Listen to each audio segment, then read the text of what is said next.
Every Wednesday at 9:30 we try to bring to you a discussion on matters of current interest. And joining us in the hot seat this evening is that eminent legal personality, Mr. Gomin Dasri. Good evening to you. Thank you for inviting me, Faraz. It's an absolute pleasure having you here. Mr. Dasri, what I was going to ask you was what appears to be on everybody's minds and everybody's lips, actually, from the coffee houses of Colombo to the little hamlets around rural Sri Lanka and everywhere in between. Everyone is talking about something called the President's speech. How important is what His Excellency said?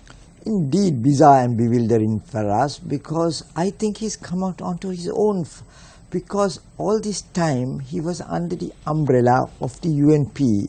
You must remember that he is a welcome change, because everybody wanted a change from the Rajapaksas, a change from a government which was not governing properly to a government of good governance. So they still didn't have sufficient confidence in Ranil Wickremesinghe and the UNP. So they got a mistake in between, and that was Sirisena.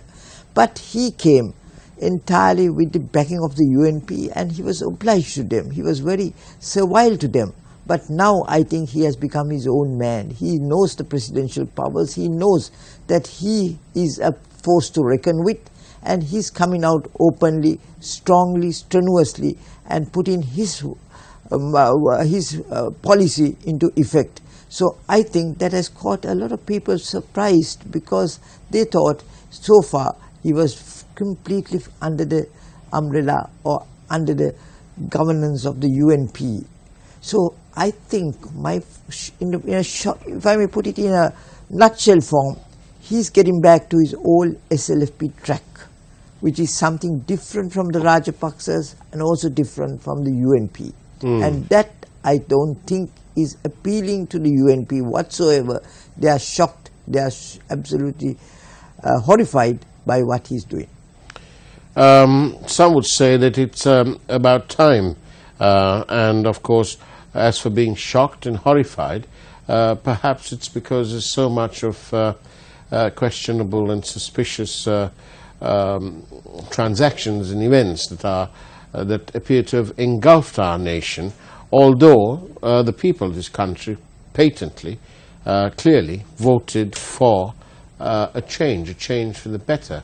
I remember words like a level playing field and an equitable society and so on.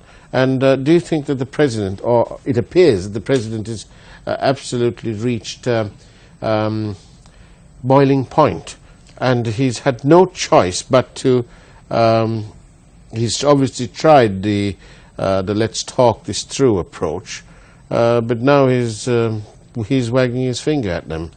Yes, but he himself has had difficulties. One has to reckon the fact that he had to bring in all the defeated SLFP cabinet ministers as his own ministers through the appointment process.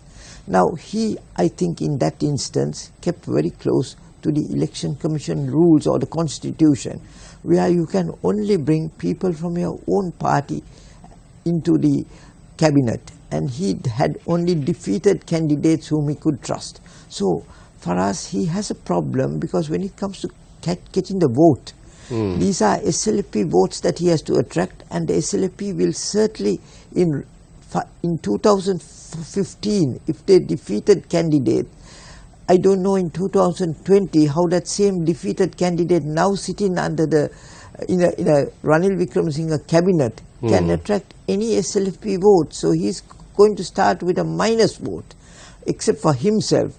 And to overcome that, he has to buy over the SLFP vote. And I think this is why he's trying to attract people in the SLFP whom he thinks would join him in an effort to keep Mahinda Rajapaksa out, but Sirisena with somebody, another Rajapaksa, and I think he's aiming for Gotabaya Rajapaksa, in short. There's a lot of talk about that. Is it? Do you think there's some currency to that? Well, I think Sirisena President Sirisena has decided to take into his fold the old SLFP back, which has got hinged to Mahinda Rajapaksa undoubtedly, because Mahinda Rajapaksa is considered to be the leader against the forces of the UNP. So to get back on track, I think he's trying to attract the SLFP via Gotabaya Rajapaksa, because he feels Gotabaya Rajapaksa is the ablest of the Rajapaksas and who has credibility in having achieved what he has promised to achieve. Let's look at the war, let's look at the urban development. And there he feels that if he can attract Gotabaya into his fold, then Mahinda Rajapaksa will have to go out of the scene, which is what his prime intention is. I don't think President Sirisena has any confidence in Mahinda Rajapaksa. But he would have he would still want a Rajapaksa, and that Rajapaksa he wants to get to his fold is Gotabaya. Whether he will come or not is another question, because Rajapaksas are very clannish. They might either decide to go, Mahinda Rajapaksa might decide to go with himself, where he has Basil as his assistant, or he might give way even to Gotabaya Rajapaksa because he might feel secure. So I think remember, elections are still 220, that's a long way off. Too early to make predictions, but things are happening. On that note, we'll take a short break from the hot seat. Don't go away, after all, this is the hot seat. Welcome back to the hot seat, where our guest this evening is Mr. Gomin Dayasri, that very inimitable legal personality. Mr. Dayasri, the President has come out. That's what the perception is. Does this necessarily spell danger to the United National Party? It does, because if he decides to merge with the SLFP, remember after a 25-year spell, still the UNP couldn't come back to the box seat. They had to come via Sirisena from the SLFP. So if Sirisena decides to merge with the SLFP and a new promising SLFP develops with a new name, new trademark, new leadership, well, that is going to be difficult for Ranil Wickremesinghe, because he's still got the old faces, he's now the part of the establishment, and that establishment has in fact not, their track record is extremely poor. So in that situation, I think the local government elections are going to be very meaningful, and I expect Ranil Wickremesinghe to do the same thing that Mahinda Rajapaksa did in selecting two provinces which are extremely beneficial to him. I expect him to take on the central province and the eastern province as the first efforts to hold elections, on the basis that he is unable to, with this new delimitation, unable to hold the elections throughout. Of course, that's a hoax. You can, because remember, presidential and general elections, the results were released within 48 hours island-wide, so you can have any election island-wide at any time. But I think it will be more beneficial to him to win the early elections if he can, or not get beaten badly, because I don't think he can ever be defeated in the eastern province because of the Muslim vote, and even in the central province he did very well, because central province consists of 3 districts: the Nuwara district, which is basically Indian Tamil vote; the central province, which has always been the final fortress of the UNP, and also the Matale district, which has come out very strongly to him at most times because of the Aluvihares.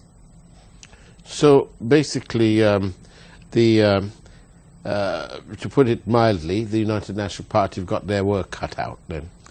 Well, that would be the way to go forward, but UNP has a greater degree, because UNP still hasn't got to the level of the common man. They are orbiting too high. They are encircling in an outer space. Now, with this budget, I think we would see many developments, because this will be an SLFP UNP budget. Now, who's going to get the upper hand in this? Would it be Ravi Karunanayake or the Sirisena's team that he has appointed? Because I think Sirisena's team will be very anxious to see that the common man is not badly affected, while Ravi Karunanayake, I'm sure, will try to get money coming into the country and through that develop the country. I don't know who's going to win, but finally I think a major break might take place with the budget. But the question is, it's only Sirisena who has a name in that team. The rest of them are all a very lukewarm team, because virtually most of them are the defeated candidates. So a defeated candidate to get in 2015, if he was not able to get the necessary votes, I don't know whether he'll be able in 2020, having sat in Ranil Wickremesinghe's cabinet, improve their position. So Sirisena has that problem, and that is why he is trying to get a helping hand from the SLP stalwarts in Mahinda's team. Very interesting times. But how would all this impact on the general public? Will the cost of living come down? Will it go up? Will the development work go on? There's no real progress to uplift the lot of rural Sri Lanka. I call them the forgotten people. Yes, because in our country, you see, there are two bulk votes, the UNP bulk vote, the SLP bulk vote, and the Northern vote. Now remember, whoever is coming forward, the minority vote also counts a lot, because in a presidential election, every vote counts. So that if the North and East do not go with Sirisena, goes to Ranil Wickremesinghe, he immediately gets a great handicap in that run. But one has to also understand that what is very important is next elections 2020, you're going to get a whole lot of young people, new votes coming in. And also there's going to be a great float vote, the floating voter. Now whom he will swing with in 2020 is too early to say in 2016. So that in the next 3-4 years, with this new system is such that you can't have elections. Now that's a very stupid thing that was introduced in the 19th Amendment, where elections cannot be held for 4 years and 6 months from the last. I mean, even if a government gets defeated at a budget, you got to get the same team in parliament to form a different government. So the people have no say whatsoever. So the people will be very enthusiastic, because one of the opportunities they'll have to, expressing themselves will be at the next local government elections. Though in a local government election, the voting is generally much reduced, I would expect the voting to be somewhat stronger this time, because it's virtually a plebiscite on the SLFP. Is it Sirisena's SLFP or Mahinda Rajapaksa's SLFP that is going to emerge? So we will have a very enthusiastic local government election if it's held. I don't know whether it will be held, and it may be postponed. I don't know for how long. All that doesn't augur well for the government, because the longer they take, the more unpopular they will become, because the opposition will agitate for elections, knowing that the cooperative elections are the first indication. That's of course the poorest of the poor, and that is going very much in favor of the joint opposition and the UNP, and Sirisena is trailing very badly in that, because the SLFP vote is going to the Mahinda Rajapaksa. Now the question is, there is also a report by the military intelligence which has predicted that it is not, the situation is not too bright for the government. Now that is not surprising, but what shocks me is the reaction of the NGO community, or the community of, or the people that initiated good governance. Now they are absolutely shocked by it. They are asking for the removal of senior public servants like the intelligence chief and the defense secretary, for the reason that they have, I think, set out the correct position to the president, and that is why he reacted in this way. That is why he reacted so strongly against the bribery commissioner, and she has so far tendered her resignation. To discuss that and more, we'll do that right after this short break. Don't go away. This is the Hot Seat. Welcome back to the Hot Seat, where our guest this evening is Mr. Govind Dayasri. Mr. Dayasri, you mentioned the resignation of the bribery commissioner, Devruxi Wickremesinghe. Coming as it does on the back of President Sirisena's statements, one is, I suppose, on safe territory to believe that that's why she's resigned. Obviously it is so, because he came very hard on the FCID and on the bribery commissioner. But looking back, isn't it very necessary that if people have robbed this country, that they should be brought to book, whether it is under the Rajapaksa regime or Wickremesinghe regime or Sirisena regime? Whoever is at fault, you can't just sweep it under the carpet and forget about it. That is exactly the thing that Mahinda Rajapaksa was doing, and that is why they wanted change. But then they are investigating on a very selective basis. But that's the whole problem, isn't it? That is discriminatory, because we have the matter of the central bank saga, for want of another word, and there, although some members of the opposition, some parliamentarians, past or present, whoever, have complained to the department and lodged a formal complaint, we don't see any attempt to actually have an inquiry. That is so, because not only with regard to central bank, on many matters they've been very selective in selecting people who are close to the joint opposition, and letting off all those from the last government who are now members of the cabinet or close to the present government. Now that is not at all confidence building with the people. And more so also, if you look at it, why is it that we still are only in the stage of investigation? Now nearly 1.5 years have passed, and still not a single prosecution has started. What is the Attorney General's department doing? What is the Bribery Commissioner's department doing? They have prosecutors.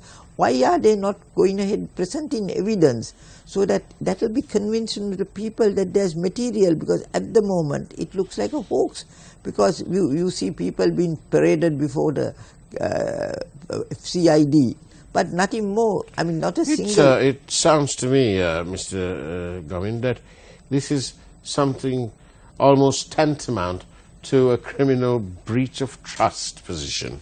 To me, it's a pantomime. I mean, this is just kind of, play a staged show. I mean, if there is evidence, why don't they present the evidence in court? Because they have filed action in court. But still, the Attorney General's department or the Bribery Commissioner's department are not proceeding in this matter, and we have a good Attorney General, no doubt. But I don't think the officers there, they are playing safe and secure. I mean, this is what happens. The whole system is over-politicized. Is there anybody today we can respect as a leader who is prepared to bring justice? I must say one thing also for the government. Today we have a Supreme Court which is much better than ever before. I'm happy with them. We may have 1 or 2 weak links. I mean, soon they'll retire, but others, I must say that we have, so that there's a promise, there's something done by this government also, because I think departments like the police department, the Supreme Court, you look, things are much cleaner than under the last government. But there is no progress. What is the use of having a good judges if you don't have prosecutors and you don't have evidence laid before them to decide? So we must get on a fast track. We need very quickly material to determine whether these allegations are true or not. But without doing that, when you just parade people, naturally people lose confidence, and I think President Sirisena is quite right. He's right on target when he lampooned both the FCID and the Bribery Commission for not acting fast enough. But maybe they don't have any necessary officers. That's maybe another problem that is there in Sri Lanka. Well, I'm told that the FCID have, in real terms, approximately 35 officers who are involved in investigations, even though their strength is big. There are lots of support staff and so on. So it sounds like that could be one of the problems. Yes, but you need people with dedication. I mean, I remember a time when there was one Mr. Wickremesinghe, who was a one-man outfit, but yes, he had, he I think later joined Maharaja organization. That's right, he did. He was the former Bribery Commissioner, Mr. Ian Wickremesinghe, late Ian Wickremesinghe. And it was a one-man outfit, but very effective.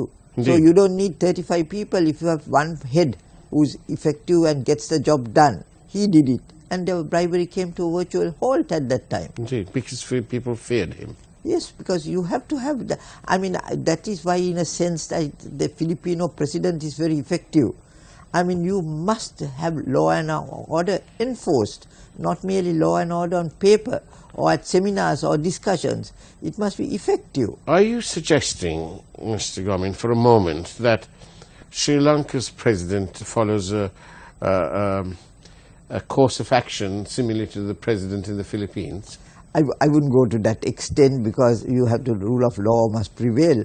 But within that, the rule of law can be made effective. It is today non-functional. But we had a more strong man in the form of Mahinda Rajapaksa.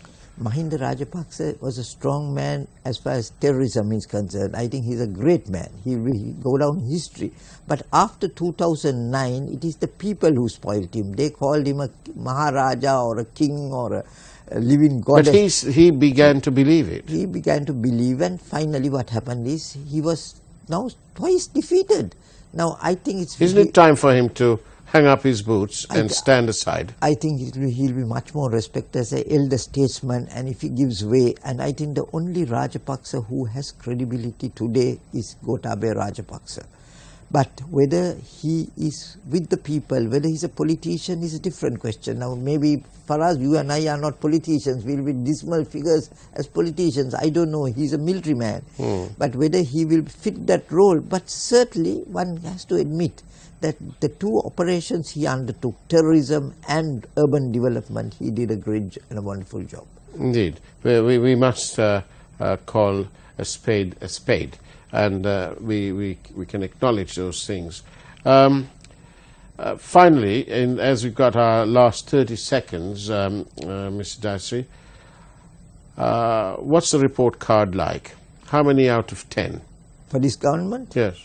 I give them at least 5 for changing the way of life, but the rest of the 5, I think I can give 5 out of 10 only, because it's just a change, but nothing is visible, no development, no improvement of legal standards. It's nearly 2 years, no new projects. No new projects, no nothing. No nothing. Only more debt. It's that we got the president now going on his own way, so let's give him a chance to establish himself a little more. Well said. Thank you very much, Gomin Dasri, for being on the hot seat. And we look forward to seeing you again, same time, same place, next week. Take care and good night.